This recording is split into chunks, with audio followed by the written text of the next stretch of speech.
So we were talking about a combination of two particles, and we are trying to figure out how do we represent their collective state. So assume that particle 1, or assume that we are representing in X basis. So particle 1 has a state something like this, and particle 2 has a state something like this.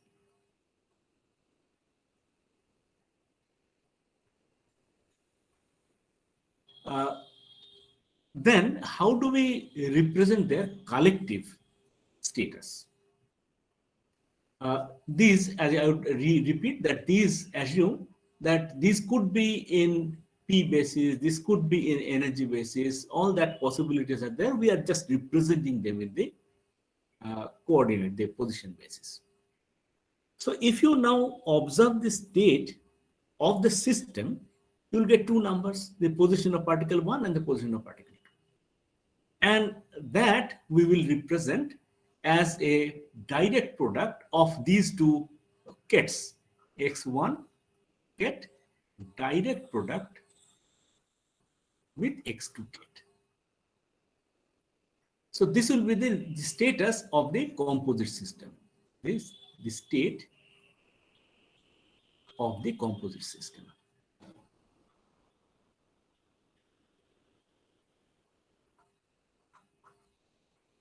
Let's think about it a bit.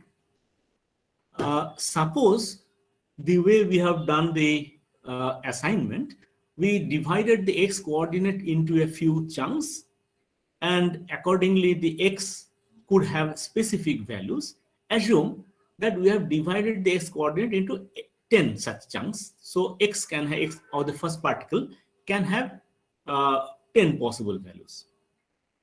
And so for the second particle, which means that second particle's X coordinate is also divided into 10 parts, and the X value could be one of those 10 values. So now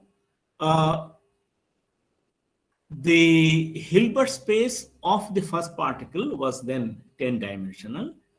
The Hilbert space of the second particle was 10-dimensional. What will be the joint combined Hilbert space of the two particles taken together? Obviously 100. Because for the first particle being in a particular position, the second particle can be in all those 10 possible positions, and so on and so forth. So if the dimension of the first particle's Hilbert space, so this is, let me write it this way, this is a member of the Hilbert space, say I'll call it say V1, and this is the I'll call it V2. So these are the two Hilbert spaces of which the states are the members. Then they join combined Hilbert space of the two particles, the composite this particular ket is a combined ket, is a member of the Hilbert space V1 direct product V2. Remember, I am calling it direct product, but in some books you will find that being called the tensor product. So these are interchangeable terminologies. Professor ADG used the word direct product, so I am continuing with that. So this is a member of this particular space. And we are trying to figure out the character of this space, and we figured that its dimension will be, if this fellow's dimension is n dimension and this fellow's dimension is m dimension, then this would be m times n, that many dimension. So when this is mentioned, this essentially says that the first particle is in state x1. So you are assuming that I know the state of the first particle, and this is the state of the second particle, and they put together is something like this. But this might not always happen. I mean, there can be a situation where I might not know the state of the first particle or the second particle. The situation that often happens in entangled situations, those states will also be a member of this composite space. I'll come to that.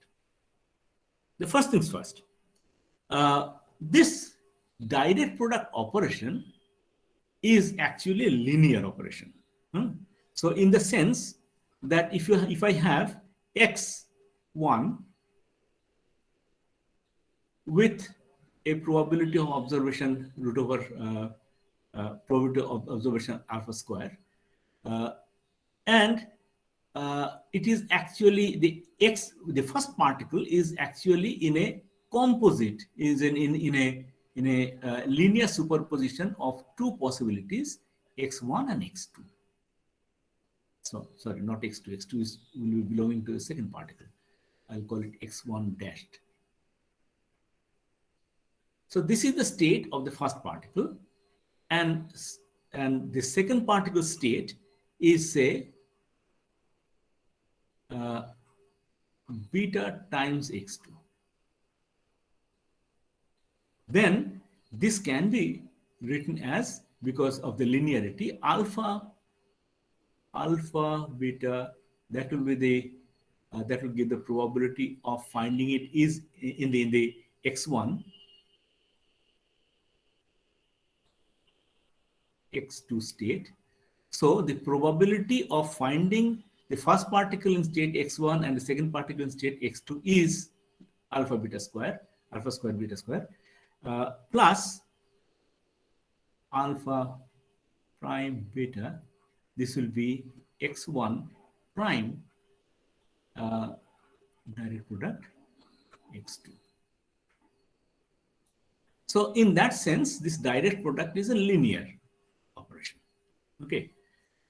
So the kets like x1, x2 live in spaces v1 and v2, while these kind of combined composite kets live in the direct product space like this. So that is the essential point. But the elements of this direct product space need not be only something like this, where I know the state of the x1 and I know the state of the x2. It is possible to have a psi. It is possible. So let me write. Say psi can be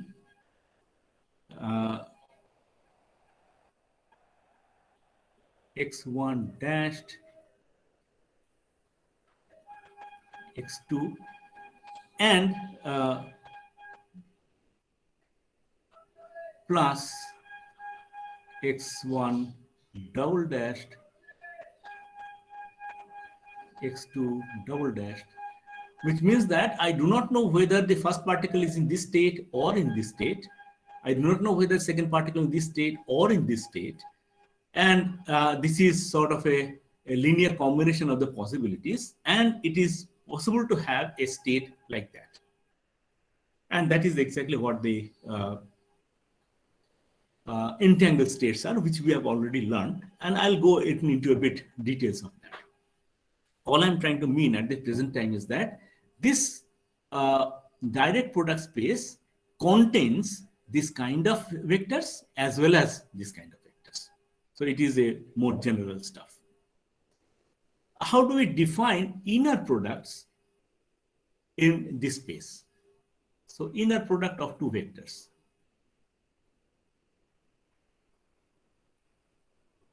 Inner product of, say, x1 direct product x2 and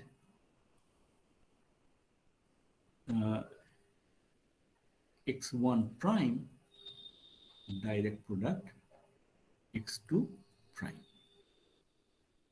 So this is a direct product ket in that composite space. This is another direct product ket in that composite space. So we should be able to define the dot product, inner product, or bracket in that space. So effectively what we are trying to do is to say this will be the bra then, x1 prime. This will be the bra, x2 prime. This, the whole thing, and x1 direct product x2.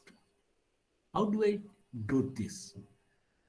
So we are trying to operate, we do a bracket of two elements of the direct product space.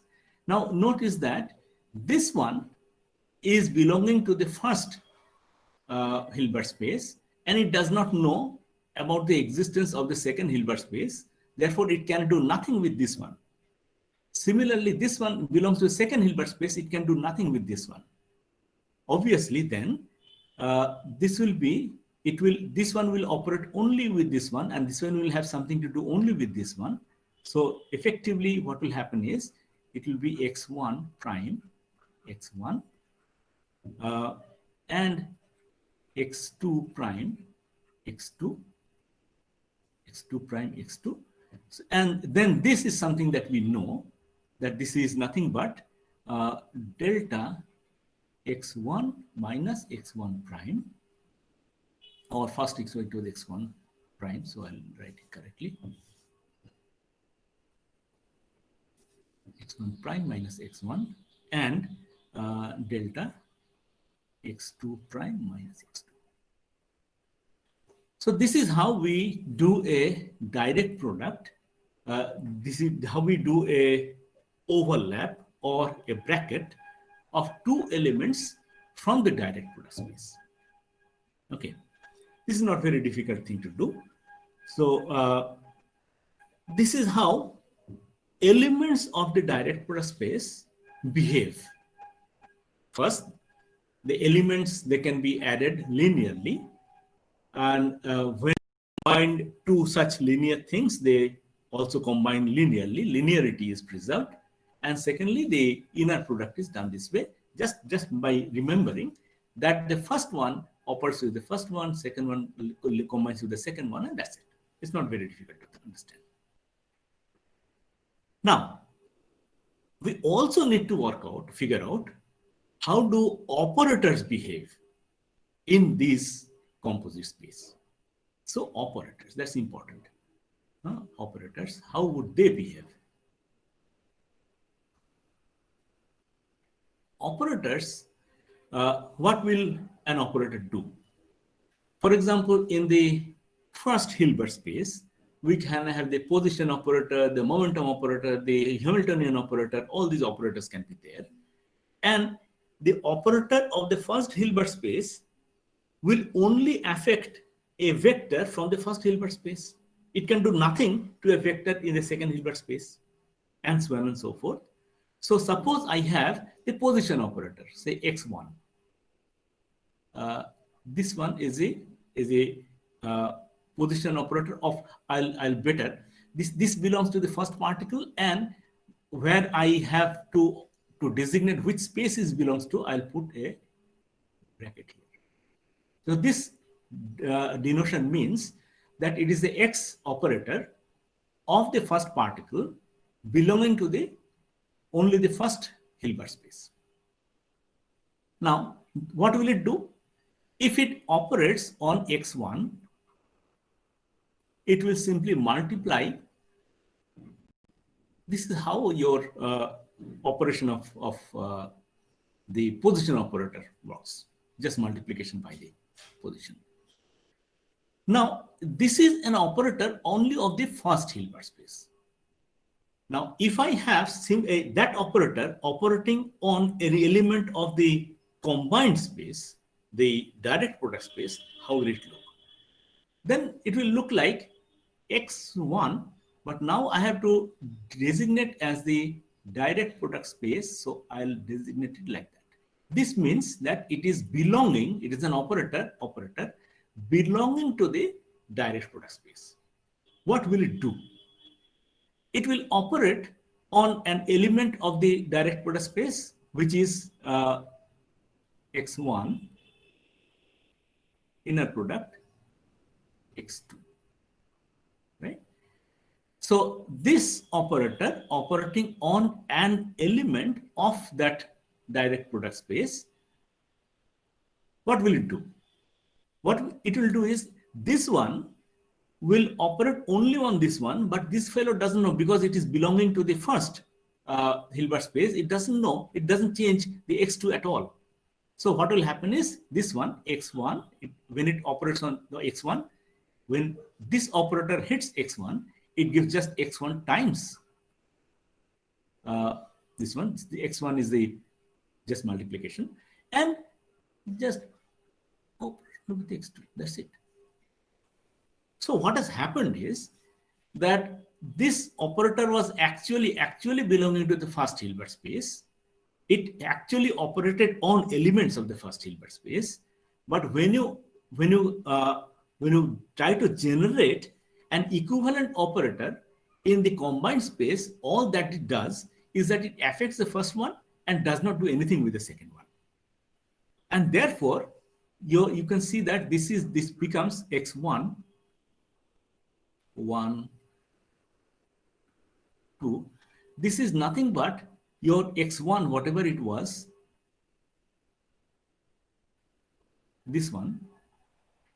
And since it does nothing to the second one, I can write it as an identity, I, of the second Hilbert space.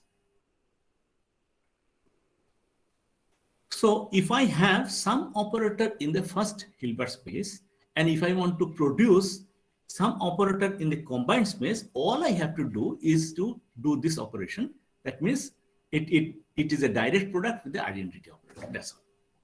So that's easy to understand. So it's not a difficult thing.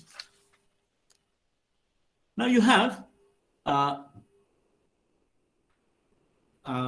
few characters, properties of the operators, the properties of operators.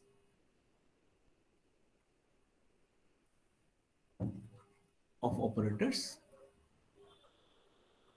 in the combined space.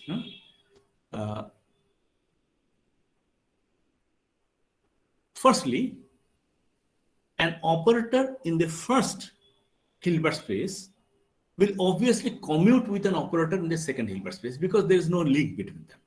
Okay. Only had there been any link, there would be a possibility of them not commuting. So they commute with each other. And I would write that as the operator in the first Hilbert space will be in the combined space will look like, say, A is an operator, A operator on the first particle belonging to the first Hilbert space, and its direct product with I, identity, in the second Hilbert space. This is the combined operator that comes from the first Hilbert space. And the one that belongs to the second one will be, for the first one, it will be I, 1. And then it will be the second one, A2, operating on the second one, belonging to the second Hilbert space. Okay, so you have, all I have written is that this is an operator of the combined space, but comes from the first Hilbert space. This is an operator of the combined space, but comes from the second Hilbert space. They commute. So therefore, that's equal to 0. Second, if I have two operators, one from, let me write it. So A is Hilbert's is an operator of particle 1 coming from and in this one, and B is an operator from the second Hilbert space 2. So this is an composite operator, and suppose there is another composite operator, C1 1 D2 So all I have said is that there is a composite operator. A1 operates on the first Hilbert space, B2 operates on the second Hilbert space, C1 operates on the first one, D2 operates on the second one. But now I have a product of two operators. How will the product of the two operators look and what will it do? Now, if you operate that on some element of the combined Hilbert space, then what will happen is that the C1 will operate only on the thing belonging to the first Hilbert space, A1 will operate only on the thing belonging to the first Hilbert space, and so on and so forth for B2 and D2. So therefore, this will actually amount to first C1 will operate because it is in the right hand side. So C1 will first operate on the first one. Then the A1 will operate. And this whole thing will belong to the first space and will operate the first. And the second one, sorry, it will be inner product.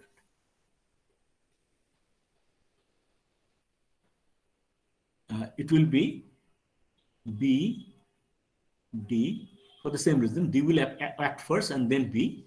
And then this will have, it will belong to the second Hilbert space too. Is there any difficulty in understanding the way these notations are? I'm reading out the notations. This subscript says which particle it operates on, and the superscript says in which space it belongs. Okay, so this only says that C1 A1 will operate on the first particle. B, sorry, this will be, so it was, no, it is better to write as A and C because I have given this subscript here. Okay.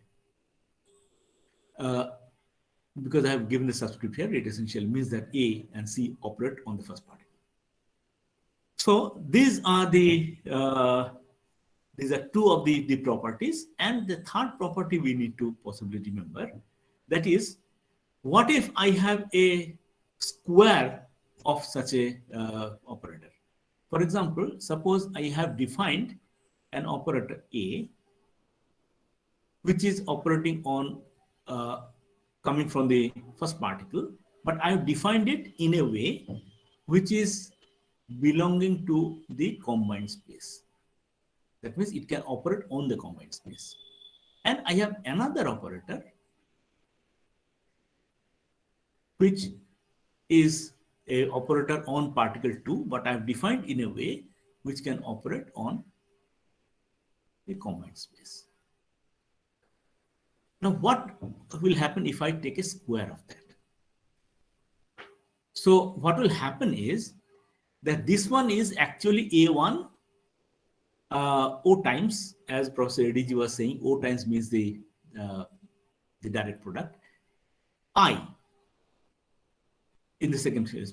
This one is I times this. And then you have to just take a square. Square means you operate this one first and then again operate the second one. So if you just do the algebra is not difficult to do. You will find that this is nothing but A1 that will operate twice in the first space, and then it will have to be the I will come, it will operate on the second space, plus I operating on the first space, doing nothing to the first space, and then the second space, it will be A2 operating twice, and this will be in the second space, plus now there will be the combined ones. It will be twice A1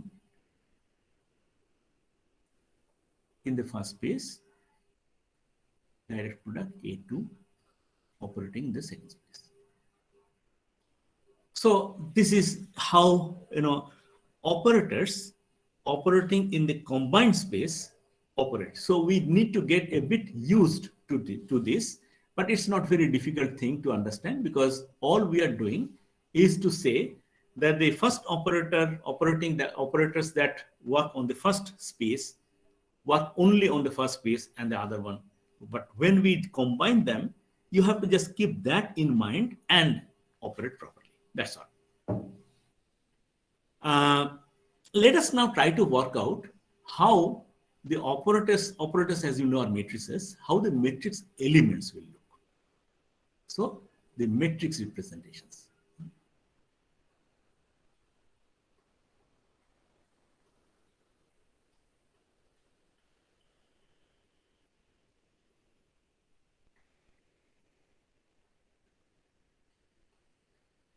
So the matrix representations, let's take an example. It will be easier to do. And take a simple example. See, when I was right in the beginning, I have to clarify one thing here. When I said that X1 belongs to the first Hilbert space, X2 belongs to the second Hilbert space, I didn't really specify what these Hilbert spaces are. And if you take spins, these Hilbert spaces are only the spin spaces, which is just two-dimensional. So there can be the spin of the first particle, the spin of the second particle. This one belongs only to the two-dimensional space. This one belongs to the two-dimensional space, so on and so forth. We can do that. Also, the same formalism works for two different properties of the same particle. For example, x1 can be the wave function. Wave functions belongs to the Hilbert space, and x2 can be the spin, which belongs to the spin space. And everything that we did will work for a single particle. V1 is its Hilbert space, which can be represented either in the energy basis or the position basis or the momentum basis, whatever. And x2 is the spin. Everything works fine. So now let us take an example where the two V1 and V2 are nothing but the spin spaces, which means just 2D. So the spin spaces V1 and V2, 1 and are spin spaces. Spaces of the two particles.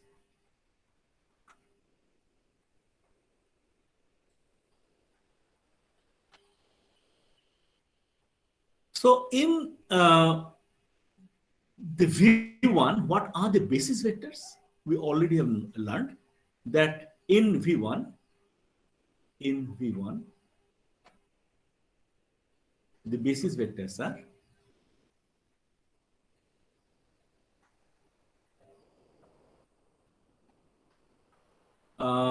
it will only be the up and the down, because these are spins, okay?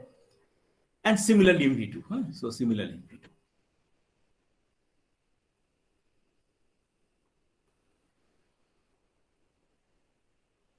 So in this space, the basis vectors are plus up and down, and this is again up and down. And suppose that I define an operator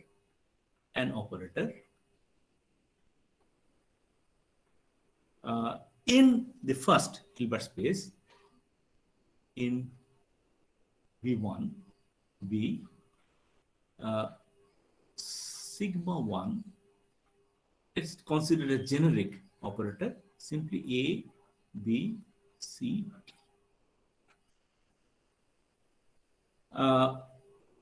And that in V2 be another generic operator, sigma 2, A, B, C, D, E, F, G, H.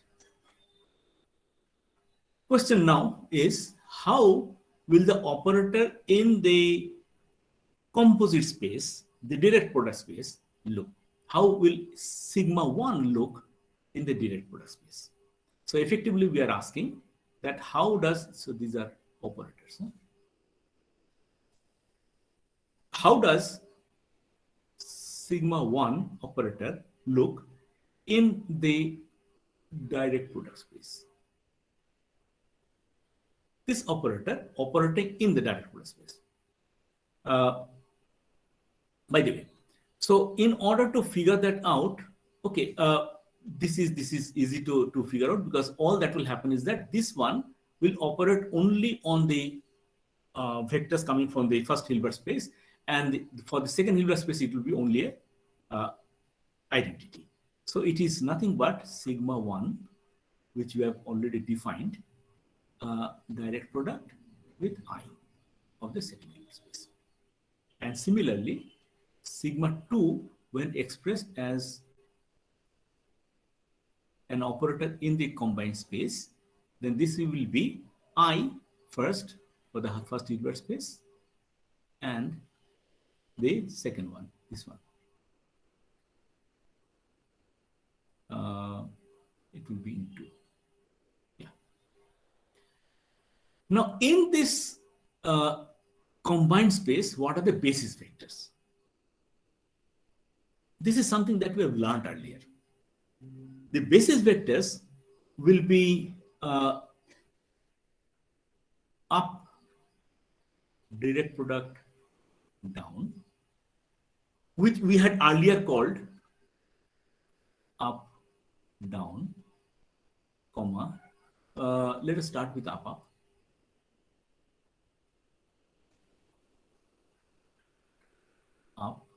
Up, which we had called it up. So when whatever we had called as up is essentially a up direct product with another up. This one is in the first space, this one is in the second space. This is what we had abbreviated as this. So this will be one such basis vector. Similarly, there will be up, down, which we had called like this. Then there will be down, up, which we had called down, up, and which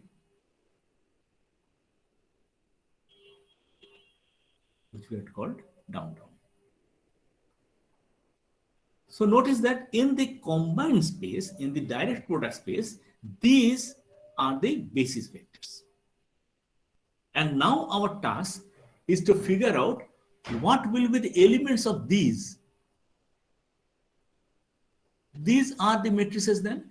Now, each Hilbert space was 2-dimensional, and therefore the composite Hilbert space will be 4-dimensional. And a operator in the 4-dimensional space will be a 4x4 matrix. How will we figure out the character of those matrices? Essentially, figuring out character means figuring the elements. So let me write the matrix as a matrix. This is what we're trying to figure out. And the way we learned how to figure out the elements of the matrix is that we will first write the basis where up, I'll write it as get.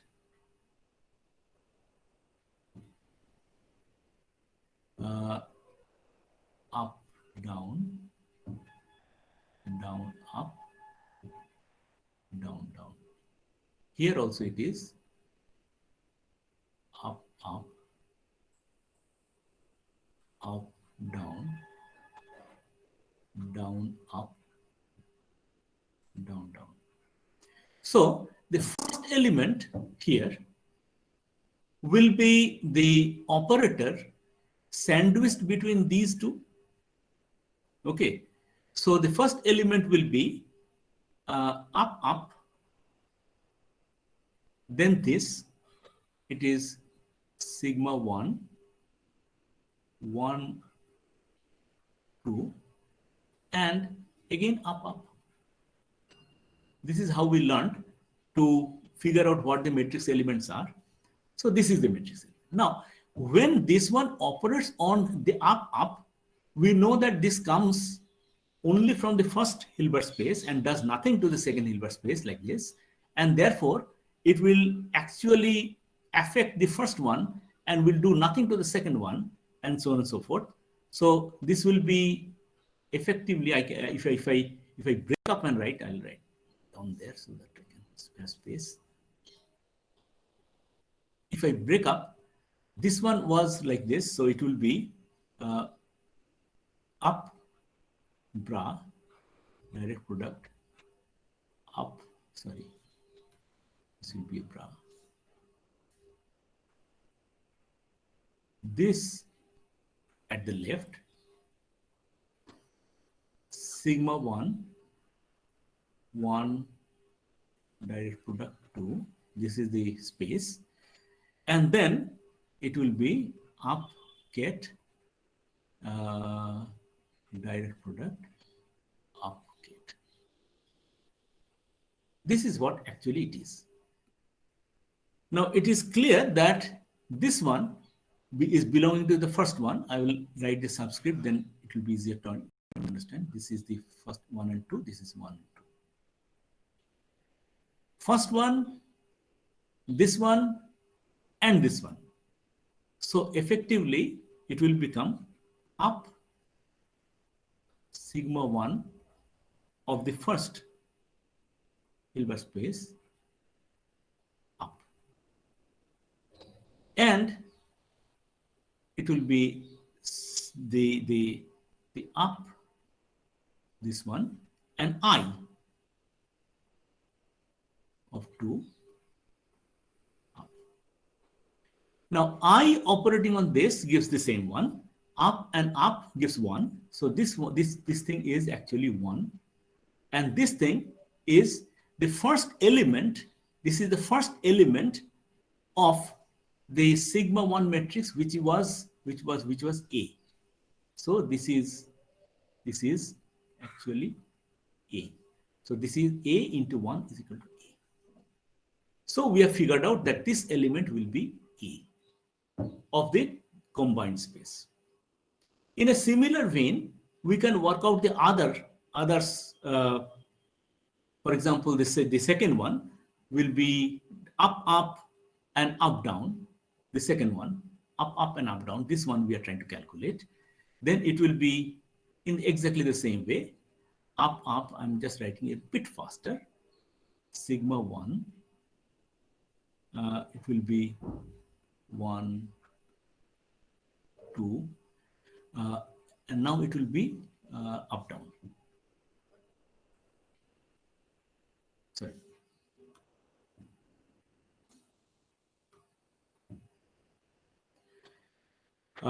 So this is something that we need to calculate, and in the same way, this will be the left one. It will be up. It will be sigma 1. This is up, and this we know is A, and then it will be multiplied by up, I, and then this one is down. This one will do nothing to this gate.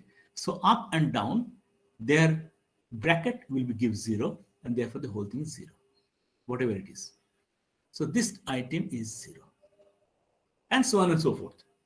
You can simply work out, and if you work this out, you will find that it will have the structure that it will be A, B, 0, 0, A, 0, B, C, 0, D, 0, 0, C, 0, D. So all I'm trying to convey to you is that it is not difficult to work out the matrix elements of the direct product space for an operator that comes from the first Hilbert space. Now you notice the structure here. The structure is, I'll write is equal to The structure essentially is that it is A times 1001. This is B times 1001. C, sorry, times 1001 identity, and D times 100. So it is easy to remember. If I have to obtain an operator something like this, where I know this one A B C D, I know identity, then all we need to do is to simply write A B C D, and with each one you multiply the second matrix. That gives you all the 16 elements. That's easy. In the similar way, can you write down the second one? The second one exactly in the similar. I do not have space, so I'll erase this part.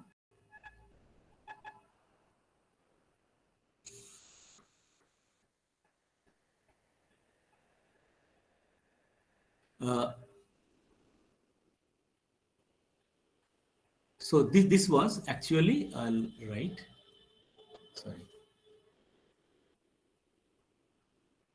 This was actually sigma 1 in the product space.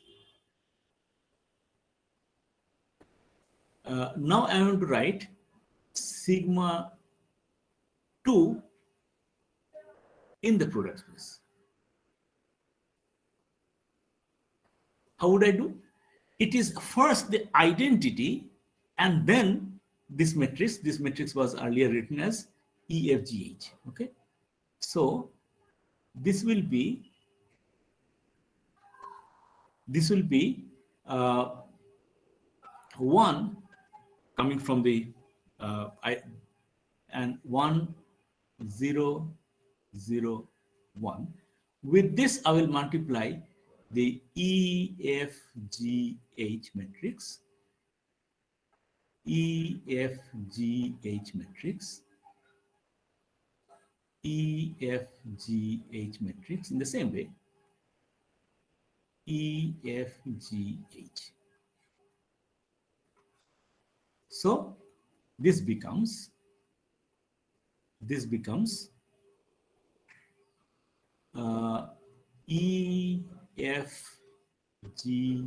EFGH, and here then 0 0 0 0. Here also 0 0 0 0 EFGH.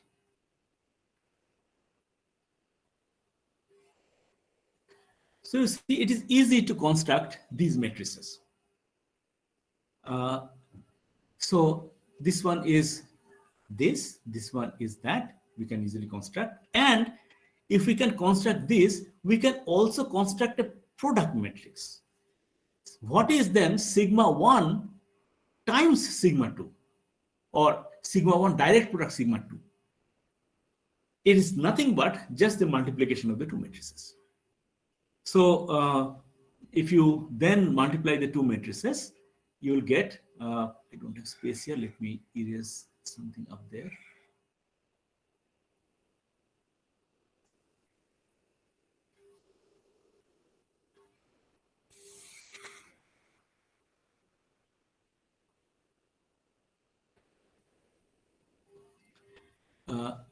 Then sigma 1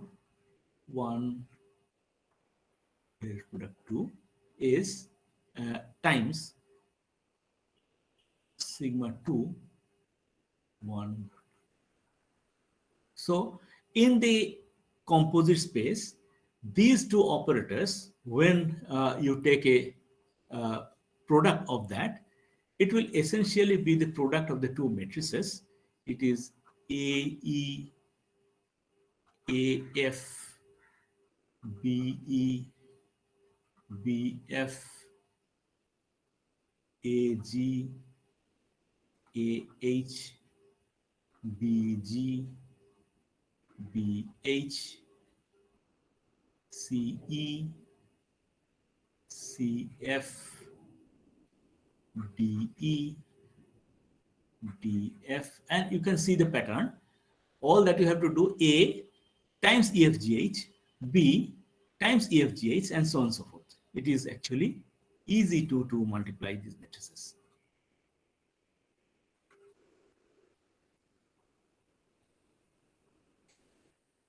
Okay.